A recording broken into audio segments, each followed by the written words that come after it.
네, 시선 집중의 대미를 장식하는데 오늘은 중간을 장식하겠습니다. 비컨 뉴스 이종훈 작가 모셨습니다. 어서 오세요. 안녕하세요. 자, 오늘은 어떤 이야기인가요? 네, 오늘은 어제 그러니까 1월 19일자 한겨레 신문 1면에 대해서 좀 이야기해 볼까 하는데요.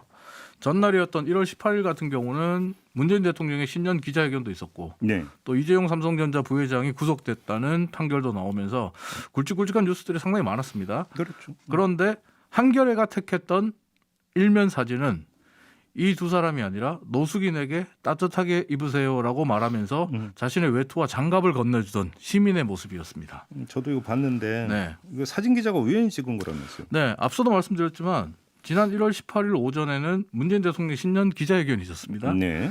우리 언론에서 신년 기자회견 때마다 빼놓지 않고 등장하는 장면이 바로 서울역 대합실에 가서 서울역 대합실에서 대통령의 신년 기자회견을 지켜보는 시민들의 모습을 찍는 거거든요. 네. 그래서 한겨레 사진 기자 역시 이날 서울역 가서 시민들의 모습을 찍었다고 해요. 그런데 사진을 다 찍고 바깥으로 나왔을 때 흰눈이 펑펑 쏟아져 내리던 서울역 광장 흡연구역 부근에서 정말 영화 같은 장면을 봤다고 합니다. 잠시 설명을 좀 드리면요. 한 노숙인이 지나가던 시민에게 다가가서 말을 겁니다. 너무 추워서 그러니까 커피 한 잔만 사달라. 네. 이렇게. 네. 그러자 이 시민이 커피 한 잔만 사달라는 노숙인의 말에 아무런 대꾸도 하지 않고 노숙인을 빤히 쳐다봅니다. 여기까지는 어쩌면 서울역 앞에서 한 번쯤 우리가 봤거나 경험했던 직한 그 장면인데 그렇죠. 하지만 잠시 뒤에 정말 멋진 장면, 영화 같은 장면이 나오는데요. 네. 노숙인의 말이 끝나자 이 시민은 아무 말도 하지 않은 채 자신이 입고 있던 긴 방한용 점퍼를 벗기 시작합니다. 네. 그리고 그 점퍼를 노숙인에게 덮어주고요. 이 옷을 입으라고 말합니다. 네. 그리고 이 시민은 노숙인을 위해서 점퍼와 모자를 씌워주고 직접 자신의 손으로 지퍼까지 올려줍니다. 어허.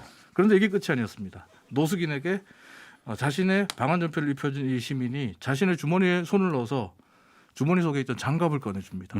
그리고 지갑을 열어 5만 원짜리 지폐 한 장을 건네줍니다. 네. 그리고 마치 아무 일도 없었던 것처럼 종전걸음으로 서울역 광장을 가로질러 걸어갑니다. 이 사진을 찍었던 한겨레 사진 기자의 말을 그대로 옮기면 눈으로 보고도 믿기지 않는 마법 같은 순간이었다. 이렇게 표현하고 있습니다. 아낌없이 주는 나무라는 소설이 있는데 네. 아낌없이 주는 시민 뭐 이렇게 이야기도 될 것 같네요. 누리꾼들은 이분을 가리켜서 성인이라고 얘기합니다. 아, 성인. 경찰이 CCTV를 동원해서 분석해서라도 꼭 이 사람을 찾아야 된다고 주장합니다. 뭐 간만에 훈훈한 이야기네요. 네. 네. 자, 짧게 하나 더 갈 수 있을 것 네. 같습니다. 예. 두 번째 이야기는 요즘 이 기자 없는 기자회견을 하면서 전국을 순회하고 있는 정광훈 목사에 관한 이야기입니다. 네. 기자 없는 기자회견이라고 그러는 게 좀 이상하잖아요.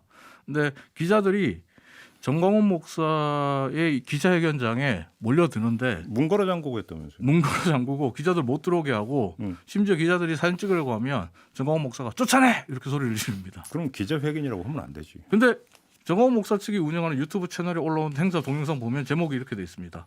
복음주의 애국 목사 정광훈 목사님 전국 순회 기자회견. 네. 이렇게 돼 있어요. 전국 순회 기자회견이라고 제목이 돼 있고요.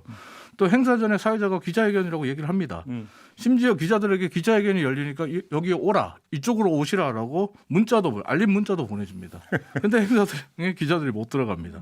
앞뒤가 안 맞는데요. 강연 내용도 마찬가지입니다. 어제 잠시 정광훈 목사가 했던 말을 잠시 오디오로 한번 들어보시죠. 빨리 전라도는요, 김대중, 노무현, 저 문재인을 버리고 송진우하고 김성수로 돌아가야 됩니다. 이 두 사람 이름은 왜 등장하는 거예요? 송진우, 김성수 친일 인명 사정에 이름이 올라가 있는 분들인데요. 네. 이 두 사람은 1945년에 우익 세력 결집을 위해서 친일 반민족 행위자들을 비롯해 일제에 협력했던 사람들을 모아서 한국민주당을 만들었습니다. 네. 정광훈 목사는 이 사람들의 뒤를 전라도 사람들이 따라야 된다 이렇게 주장을 하고 있는데 네. 다가오는 3.1절 때 모든 전라도민들이 송진우, 김성수의 건국기념으로 다 일어나야 된다 이렇게 주문하고 있습니다. 알겠습니다. 3.1절이 무슨 날인지 유치원생들도 다 알고 있지 않습니까? 대비가 확실히 되네요. 네. 네. 할 말은 많지만 하지 않겠습니다.